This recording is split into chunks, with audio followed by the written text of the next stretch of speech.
نسبت پن نہیں. ایک صاحب نے مجھے پرانی بات ایک دفعہ ٹیلی فون کیا، بڑی دور انہوں نے کسی پروگرام کی دعوت دی، تو میں نے کہا ٹھیک ہے میرے پاس وقت میں گنجائش ہے میں آ جاؤں گا. کہنے لگے پیسے کتنے لیں گے؟ میں نے کہا نہیں کوئی پیسہ نہیں، میں انشاءاللہ آ جاؤں گا. کہنے لگے چلیں ٹھیک ہے مروت کافی ہو گئی، اب بتا دیں کیا لیں گے.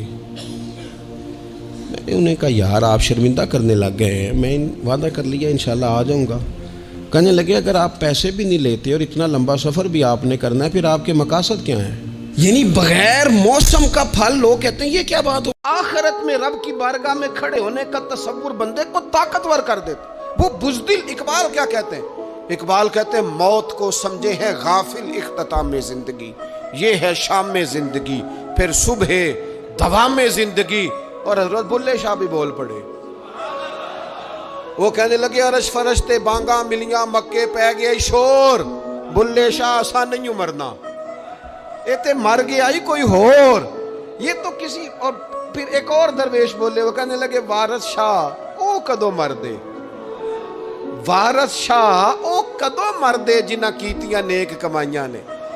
وہ تو اللہ کی بارگاہ میں انعام پاتے ہیں. ایک پل ہے موت، اس پل سے گزرتے ہیں پھر رب کا فضل انہیں ملتا ہے. امام حسن رضی اللہ تعالیٰ عنہ فرماتے ہیں امام حسن نے کوئی لمبا وقت نہیں اپنی والدہ کے ساتھ گزارا، چھوٹے تھے تو سیدہ فاطمہ الزہرا رضی اللہ تعالیٰ عنہ وصال کر گئیں. پر شیر خدا کے پتر کی بات دیکھیں، امام حسن کہتے ہیں لوگوں میں جب تھوڑا سا باشعور ہوا اور مجھے چیزیں تھوڑی سی دکھائی دینے لگی تو میں نے کبھی اپنی اماں کے ساتھ ایک پلیٹ میں کھانا نہیں کھایا تھا. حضور ساری دنیا کھاتی ہے تو آپ نے کیوں نہیں کھایا؟ تو فرماتے ڈر لگتا تھا کہ کہیں ایسا نہ ہو کہ جس لقمے کی طرف میری ماں اپنا ہاتھ بڑھائے کہیں میں نہ اٹھا لوں، بے ادبی نہ ہو جائے. ڈر لگتا تھا. میں نے یہاں تک بھی نا، کیونکہ ماں تو ماں ہوتی ہے، میں نے یہاں تک بھی ماں کا احترام کیا. میں بڑی دیر سے اپنے دوستوں کی توجہ اس بات کی طرف مبذول کرا رہا ہوں کہ انسان کے ساتھ ہی ساری چیزیں رہتی ہیں، بیماریاں بھی، پریشانیاں بھی، کاروبار کا اتار چڑھاؤ بھی. انسان کے ساتھ دوستوں کی کبھی وفاداری، کبھی بے وفائی، کبھی بچوں کے مسائل، کبھی دیگر رشتہ داروں کے مسائل. اسے حکم یہ دیا گیا ہے، اسے سمجھایا یہ گیا ہے کہ وہ کسی ایک چیز میں الجھ کر باقی چیزوں کو بھولنا نہ شروع کر دے. کسی ایک پریشانی، ایک آزمائش کی وجہ سے اپنی زندگی کے سارے معاملات کو داؤ پہ لگانا نہ شروع کر دے، بلکہ وہ اپنے دل کو، اپنے سینے کو، اپنی طبیعت کو کشادہ رکھے. فرماتے ہیں کہ نبی پاک صلی اللہ تعالیٰ علیہ وسلم نے ہمیں رستوں میں بیٹھنے سے منع کیا. تو ہم نے عرض کی یا رسول اللہ صلی اللہ علیہ وسلم کئی دفعہ مجبوری ہے، گزارنے نہیں ہوتا، رستوں میں بیٹھنا پڑتا ہے. تو حضور نے فرمایا پھر رستوں کا حق ادا کرو.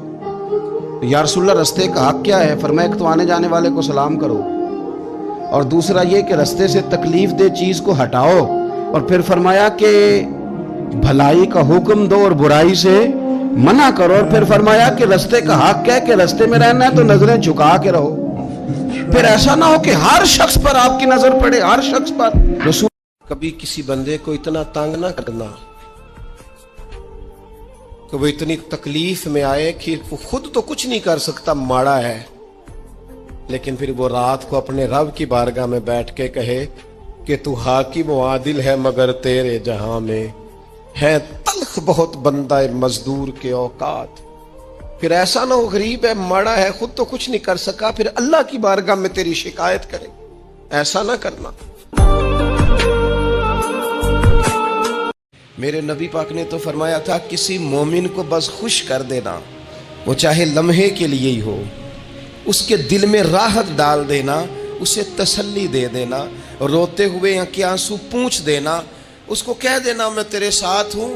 فرمایا مومن کے دل میں تم نے خوشی داخل کر دی تو 60 سال نفل پڑھنے سے اللہ تمہیں زیادہ ثواب عطا. حضور فرمانے لگے ادی مقام حرا کا نام سنا ہے؟ بڑی دور تھا علاقہ، وہ مقام حرا کا نام سنا ہے؟ ادی کہنے لگے حضور سنا ہے پر وہ جگہ دیکھی نہیں. محبوب فرمانے لگے سن، میں وہ وقت لے کے آؤں گا، میرا دین اس طرح نافذ ہوگا کہ ایک عورت مقام حرا سے اونٹنی پہ اکیلی بیٹھے گی اور اکیلی آئے گی اور آ کے بیت اللہ کا طواف کرے گی، سوائے اسے اللہ کے کسی کا خوف نہیں ہوگا، رب کے علاوہ کسی سے نہیں ڈرے گی. یہ دور آئے گا تو دیکھ رہا ہے کہ صرف مکے پہ حکومت نہیں دنیا پہ مسلمان چھا جائیں گے. اور حضور فرمانے لگے کسرا کا نام سنا ہے؟ کہا حضور وہ تو بظاہر اس وقت بڑا تگڑا بادشاہ ہے. فرمایا اس کے علاقے بھی فتح ہوں گے, وہ خزانے مسلمانوں کے پاس آئیں گے.